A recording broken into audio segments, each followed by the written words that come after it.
এই কি সব যে চলছে এই রাজ্যে, কি হবে কে জানে। কেন বাবা, কি হয়েছে? এই এত তো ফোন ঘাটিস সারাদিন, আর এই নিউজটা শুনিসনি তুই? কলকাতাতে আবার রেপ হয়েছে একটা। হ্যাঁ শুনেছি, কসবার ওই ল কলেজে। হ্যাঁ ওটাই বলছি যে কি হবে এই রাজ্যের কে জানে। কিছুই হবে না। এই কিছুদিন মানুষ একটু মাতামাতি করবে, সব মনে রাখবে, মোমবাতি মিছিল করবে, তারপর আস্তে আস্তে সব কিছু ভুলে যাবে, দেখো তুমি। এই কি যে লাভ হয় এসব মানুষদের এইসব কাজ করে, কে জানে রে বাবা। তুমি এদের মানুষ বলছো বাবা? এরা মানুষ নয়, এরা অমানুষ। হ্যাঁ ঠিক বলেছিস, মানুষ জাতের নামে কলঙ্ক সব। আর কি লাভ হয় বলছো এগুলোতে তুমি?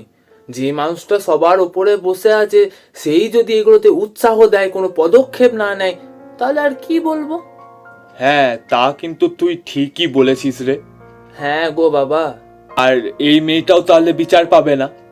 তুমি এই রাজ্য থেকে বিচারের আশা করছো? তার বিচারের আশা করব না নাকি? এই রাজ্য থেকে বিচার চাওয়া মানে বিলাসিতা এখন। এই রকম কেন বলছিস তুই? তুমি কি ভুলে গেছো নাকি বাবা? ঠিক 1 বছর আগে আরজিকর মেডিকেল কলেজে কি ঘটনা ঘটেছিল? না সেটা কি ভোলা যায় রে বাবু? সঠিক বিচার পেলো ওই কেসটাতে, জাস্টিস পেলো।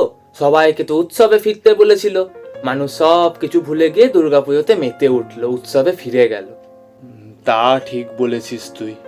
আর এইবারও ঠিক দুর্গাপুজোর 2 মাস আগেই ঘটনাটা ঘটলো। কিচ্ছু হবে না, মানুষ সব কিছু ভুলে আবার উৎসবে ফিরে যাবে, পুজোতে মাতামাতি করবে, ঠিকই সব কিছু ভুলে যাবে। সত্যি রে, এই রাজ্যে কোনো মানুষ সেফ নেই, স্পেশালি তো মেয়েরা সেফই নেই। আমি তো চাই এই রাজ্যে আর কোনোদিন মেয়েই না জন্মাক। জন্মালেই তো কোনো না কোনো দিন সেই মেয়েটার সাথেও এসবই ঘটতে পারে, বলো। তাহলে বিচার আমরা পাবো না? জাস্টিস পাবো না? এই পশ্চিমবঙ্গে এখন justice is just turning into a joke now বাবা।